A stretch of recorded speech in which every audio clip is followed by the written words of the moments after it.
So my name is James Douglas. I'm a partner in a law firm. The law firm is Baker Botts, which is headquartered in Houston. We're very well known in the LNG industry. We've participated in about 150 LNG projects worldwide. We're working on 11 of the 13 liquefaction projects under development in the United States. Mr. Balian mentioned project in Mozambique, so I'm working on Rovuma, which is the project led by ExxonMobil. So to give you an idea of the capital costs of some of these projects, that's a 2-train project, about 15 million tons. That will have a capital cost of about 35 billion US dollars, which is significantly more than the gross national product of Mozambique. So these are huge projects, and the idea behind my presentation today was it's a bit of as Mr. Balian was saying, it's an unusual angle in a way compared to some of the other presentations, is that I'm taking you through the LNG value chain, what it entails, how the contracts eventuate, what are the commercial issues that the parties have to look at. I'll look at some of the project structures that Mr. Balian was also referring to before. There's very much a differentiation between US and non-US based projects. And then I'll end with some trends in the global LNG industry and how that will impact on India. But I'm nowhere near as expert as Mr. Balian on that. So that's just a map showing our experience as a law firm in the LNG industry. A bit of shameless advertising there, which I'll skip over. So onto the LNG value chain. I think it's important to understand LNG. It's as the previous speakers were talking about the coal industry, etc. Of course, it's a value chain. It's a very long, capital-intensive. Oh, thank you very much. Value chain. I think the LNG industry is more complex than most, just because of its global scale. The molecules coming out of the ground are eventually used in a power station, maybe half the planet away. So it's important to understand that value chain, and I think lawyers have a kind of a unique perspective on it, since we have to document the value chain. So the LNG value chain, as you can see with the little characters there, it's a number of separate activities, but these are interdependent on each other. If something goes wrong in one part of the value chain, that will have an impact throughout the value chain. You'll see, as I go through the presentation, a lot of the parts of the value chain that are separately invested in, have separate investors and separate financing structures. But they're all needed to work together to get that molecule of gas and then into its liquid form, then back into a gaseous form in which it can be used in the host country and hopefully in India.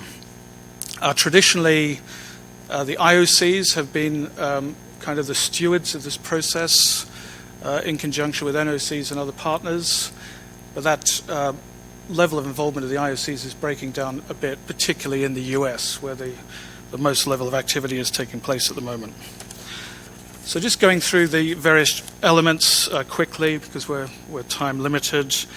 The first thing you've got to do is get the gas out of the ground. That in itself is a capital-intensive exercise.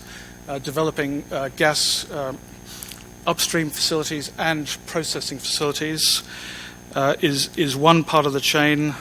It might actually involve a pipeline to transport the gas to the next part of the chain, which is the liquefaction facilities.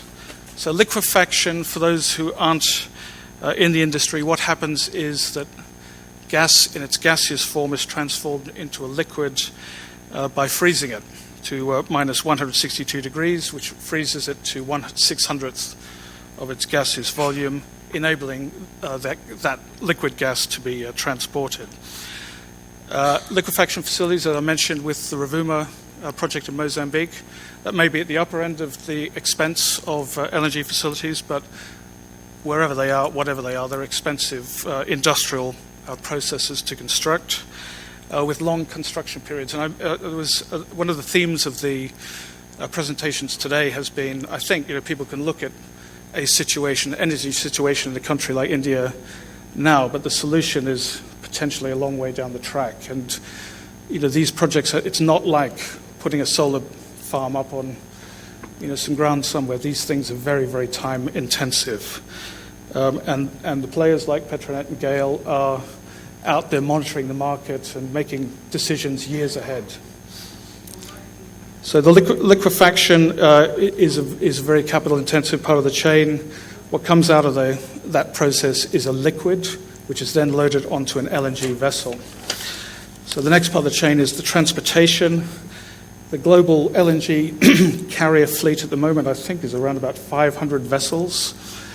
They used to be a fairly standard size, almost like a one-size-fits-all, but now they're getting much bigger. So the big ships now, as you can see there, a Qmax tanker can carry enough gas to power 70,000 homes. But they're also getting smaller as well. The small vessels are being constructed as well as the LNG industry looks at more flexibility.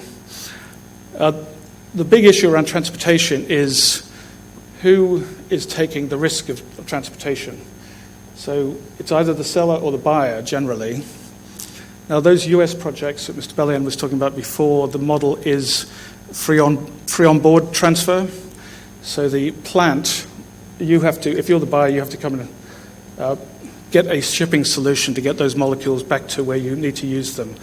A lot of projects are constructed on a different basis, which the seller takes the LNG to you, and that's if the sale is what's called a delivered at place, or in the old days a delivered ex-ship transfer. But whoever is taking the risk, somebody has to arrange the transportation solution. And often, as I mentioned before, these are different equity investments, different financings. Typically, the vessels are not owned by the people, the investors who own the liquefaction or the regasification facilities. It's a different segment of the industry. Mostly, it's the traditional shipbuilders, particularly the Japanese, Koreans, and more recently the Chinese. Then you get into regasification, which is probably physically where India would impact the LNG industry first. Those regasification are the import facilities where the liquefied gas comes in and gets heated up again and turned into gas that can then be used in power plants, etc.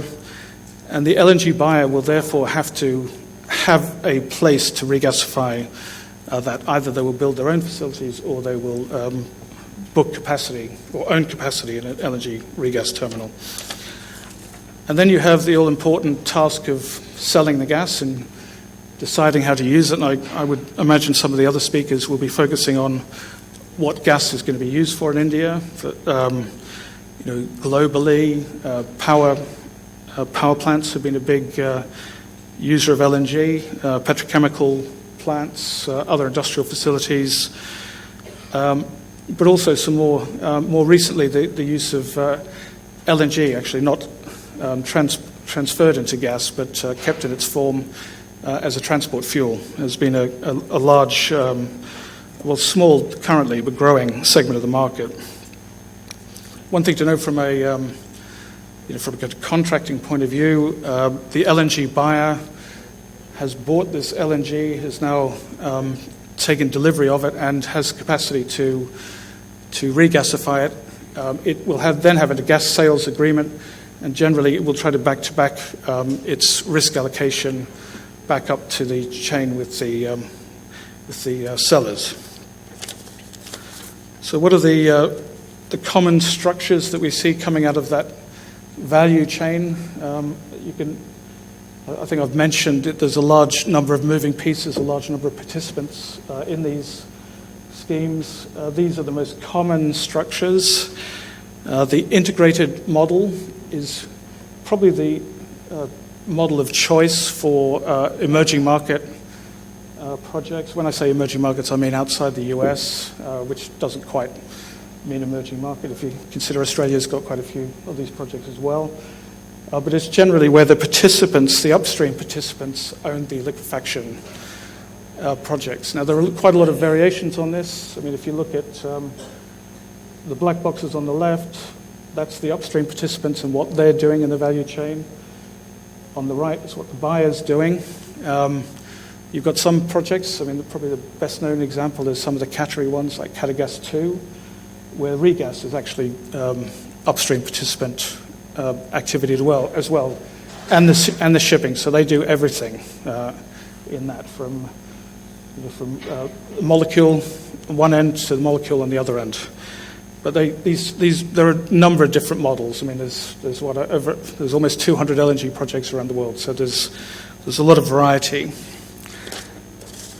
Merchant model, that's where the project company, which owns the liquefaction plant, is buying gas from a third-party purchaser. It doesn't necessarily own the gas itself, and then sells the LNG as a kind of a merchant business in its own right. So you can think of that integrated model as the upstream participants are finding a way to monetize their own gas. This is a structure where you could have a scenario in which there are participants who are just in the business of liquefaction. They're not in the business of owning the molecules. That's relatively rare. The structure is used quite a lot by upstream participants if they want to do a more corporate model in the middle with the project company, or in situations where you might have, say, 3 of the upstream participants investing in liquefaction and then just bring in another investor, say a private equity type investor. And then the third model, which is quite common in the US, as Mr. Ballian was mentioning, there's been lots of investment in the US projects by non-traditional investors with non-traditional financing. This is the sort of project where effectively the liquefaction is just a business that you do for a fee. So the owners of the liquefaction plant do not own gas, they don't offtake gas. They just provide a fee, tolling fee, and then you've got to have parties that actually own gas or can get access to gas and then offtake that gas. And then the financing then is not of a whole integrated chain as was in the first example, but it's of the tolling company. It's more like a kind of a piece of infrastructure. And those financings have been very successful. Freeport is a very well-known US LNG project, which was financed on that model. And in fact, they achieved a financing. I think it must be a record in the industry where they got an 89% senior debt to, actually it was zero equity. The equity was supplied effectively through mezzanine debt instruments. So it was a model that was very attractive to the banking industry, although subsequent events with one of the tollers, with Toshiba going bust, didn't help the credit on that. Looking at the project agreements, just giving you an idea of how much work has to go into these projects and the time it takes to tie up all those commercial relationships that I've been referring to. This is a kind of a snapshot. You've probably got 25 odd contracts on the board there. I was involved in a project in Russia called Sakhalin 2, which was led by Shell. And when we signed, it was called financial signing. We had the signing of all the finance docs. There's not all the project documents, just the finance documents in London. There were over 1,000 documents signed in that deal. So some of these transactions are very complex, and they take a long time.